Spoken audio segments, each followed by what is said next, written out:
നിലമ്പൂർ നിയമസഭാ മണ്ഡലം പിടിക്കാൻ വീണ്ടും ആര്യാടൻ ഷൗക്കത്തിനെ UDF കളത്തിലിറക്കിയതോടെ ചർച്ചകൾ ചൂടുപിടിച്ചിരിക്കുകയാണ്. ശക്തമായ പോരാട്ടത്തിനാണ് ഏറനാടിന്റെ മണ്ണ് സാക്ഷ്യം വഹിക്കുക എന്ന് ഉറപ്പായി കഴിഞ്ഞു. ഇടതുപക്ഷം എന്തിന് ഇത്ര ആലോചിക്കുന്നു? നാട്ടുകാരനായ M സ്വരാജിനെ ഇറക്കി പോരു കൊഴുപ്പിക്കൂ എന്ന മൂപ്പിക്കൽ ഒരു ഭാഗത്ത് നടക്കുന്നുണ്ട്. നിയമസഭാ ഉപതിരഞ്ഞെടുപ്പാണെങ്കിലും സംസ്ഥാനത്തെ രാഷ്ട്രീയ ചർച്ചകൾ മൊത്തം നിലമ്പൂരിലേക്ക് കേന്ദ്രീകരിക്കുകയാണ്. ഓരോ നിമിഷവും മാറി മറിയുകയാണ് നിലമ്പൂരിലെ രാഷ്ട്രീയ വിശേഷങ്ങൾ. PV അൻവറിന്റെ വാചക കസർത്താണ് നിലമ്പൂരിനെ സജീവമാക്കുന്നത്. അതുകൊണ്ട് തന്നെ ജൂൺ 19 വിധിയെഴുതി 4ാം ദിനം ഫലം വരുമ്പോൾ നിലമ്പൂരിൽ വിജയിക്കുന്നത് ഒരാളാകില്ല, ഒരുപാട് പേരുണ്ടാകുമെന്ന് ഉറപ്പായി. ആഭ്യന്തര വകുപ്പിലെ വീഴ്ചകൾ ചൂണ്ടിക്കാട്ടി PV അൻവർ ഇടതുപാളയത്തിൽ പട തുടങ്ങിയതിന്റെ പര്യവസാനമായിരുന്നു MLA പദവി രാജിവെക്കൽ. കൊമ്പുകോർത്തത് വമ്പന്മാരോടാണ് എന്ന് ബോധ്യമുള്ള അൻവർ പിന്നീട് നിൽക്കാൻ സ്ഥലം പരതിയപ്പോൾ താങ്ങായത് ബംഗാളിലെ തൃണമൂൽ കോൺഗ്രസ് ആണ്. കൊൽക്കത്തയിൽ നിന്ന് തിരുവനന്തപുരത്തെത്തി രാജി സമർപ്പിച്ച PV അൻവർ ആദ്യം കാഞ്ചി വലിച്ചതാകട്ടെ UDFന്റെ നെഞ്ചത്തേക്കും. DCC അധ്യക്ഷൻ VS ജോയ് നിലമ്പൂർ ഉപതിരഞ്ഞെടുപ്പിൽ UDF സ്ഥാനാർത്ഥിയാകണമെന്നായിരുന്നു അൻവറിന്റെ പരസ്യ പ്രകടനം. മണ്ഡലം കിനാ കണ്ട് നടക്കുന്ന ആര്യാടൻ ഷൗക്കത്തിനെ ചവിട്ടാനും അൻവർ മറന്നില്ല. എന്നാൽ തിരഞ്ഞെടുപ്പ് പ്രഖ്യാപിച്ചതോടെ UDF നേതൃത്വം കൊച്ചിയിലും AICC നേതൃത്വം ഡൽഹിയിലും ചർച്ച നടത്തി നറുക്കെടുത്തത് ആര്യാടൻ ഷൗക്കത്തിന്റെ പേരാണ്. അതോടെ വീണ്ടും പരസ്യമായി ഷൗക്കത്തിനെതിരെ ആഞ്ഞടിച്ചു അൻവർ. ജോയ്ക്ക് വേണ്ടി വീണ്ടും വാദങ്ങൾ നിരത്തി. രാജിവെച്ച് തിരഞ്ഞെടുപ്പിന് കളമൊരുക്കിയ തന്നെ UDF തീർത്തും അവഗണിക്കുകയാണ് എന്നായി പരാതി. കോൺഗ്രസിലെ മുതിർന്ന നേതാക്കളെല്ലാം താനുമായി നിരന്തരം ബന്ധപ്പെടുന്നുണ്ട് എന്ന് പറഞ്ഞ അൻവർ പ്രതിപക്ഷ നേതാവ് VD സതീശനെ കുറ്റപ്പെടുത്താനും മറന്നില്ല. ഇനി ഷൗക്കത്ത് ജയിച്ചാൽ വലിയ തിരിച്ചടി അൻവറിനാകും. ചിരിക്കാനും പരിഹസിക്കാനും ഒരുപാട് പേർ ഒത്തുകൂടുകയും ചെയ്യും. UDFനൊപ്പം നിൽക്കാൻ ആഗ്രഹിക്കുന്ന അൻവർ എന്തുകൊണ്ട് മുന്നണിയുടെ സ്ഥാനാർത്ഥിയെ അംഗീകരിക്കുന്നില്ല എന്ന ചോദ്യമാണ് KPCC അധ്യക്ഷൻ സണ്ണി ജോസഫ് ഉൾപ്പെടെ ഉന്നയിച്ചത്.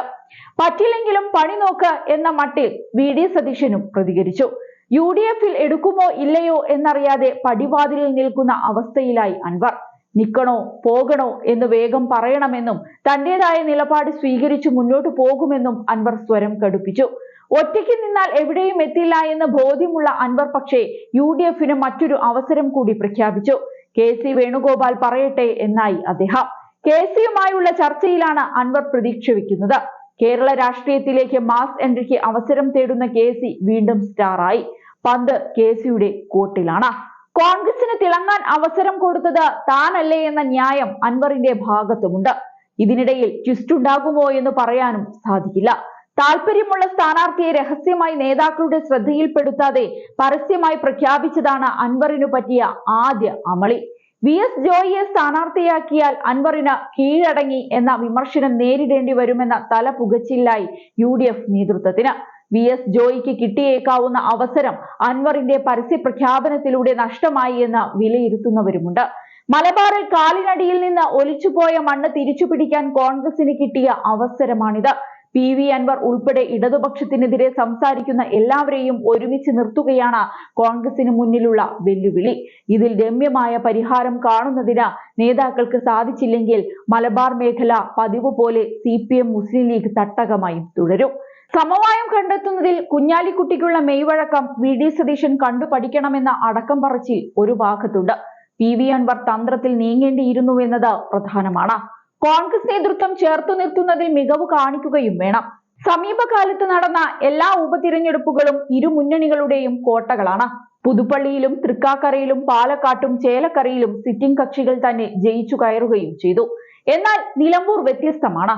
UDFനോട് അനുഭാവം പ്രകടിപ്പിക്കുന്ന നിലമ്പൂർ 4 തവണ ഇടത്തോട്ടും ചാഞ്ഞിട്ടുണ്ട്. അതുകൊണ്ടാണ് നിലമ്പൂരിലേത് സർക്കാരിനെ വിലയിരുത്തുന്ന തിരഞ്ഞെടുപ്പാകുമെന്ന് പറയുന്നത്. ഫലത്തിൽ ഇടതുപക്ഷത്തിന്റെ സിറ്റിംഗ് മണ്ഡലമാണ് നിലമ്പൂർ. അത് നിലനിർത്താൻ സാധിച്ചില്ലെങ്കിൽ CPMന് തിരിച്ചടിയാകും. തദ്ദേശ നിയമസഭാ തിരഞ്ഞെടുപ്പുകൾ പടിവാതിലെത്തിയ സാഹചര്യത്തിൽ പ്രത്യേകിച്ചും തിരിച്ചുപിടിക്കാൻ എല്ലാ അവസരം കിട്ടിയിട്ടും നഷ്ടപ്പെടുത്തിയാൽ UDFന് മുന്നിലും ചോദ്യങ്ങൾ ഉയരും. അതിനിടെ ഒരു ഭാഗത്ത് SDPI സ്ഥാനാർത്ഥിയെ പ്രഖ്യാപിച്ചു കഴിഞ്ഞിട്ടുണ്ട്. BJPയോ BDJSോ സ്ഥാനാർത്ഥിയെ നിർത്താനും സാധ്യതയുണ്ട്. പിതാവിന്റെ പാരമ്പര്യം തുടരാൻ എത്തിയ ആര്യാടൻ ഷൗക്കത്ത് താനില്ലെങ്കിൽ വീഴുമെന്ന് ബോധിപ്പിക്കാൻ നിൽക്കുന്ന അൻവർ എല്ലാം സ്വന്തമായി നോക്കാമെന്ന നിലപാടുള്ള VD സതീശൻ, ട്രബിൾ ഷൂട്ടറാകാനുള്ള KC വേണുഗോപാൽ, മൂന്നാം ഊഴം തേടുന്ന പിണറായി വിജയൻ, അങ്ങനെ നിലമ്പൂരിൽ വിജയിക്കാൻ കാത്തിരിക്കുന്നവർ ഏറെയാണ്. തോൽക്കാൻ സാധ്യതയുള്ളവരും ഏറെയാണെന്നും വേണമെങ്കിൽ പറയാം.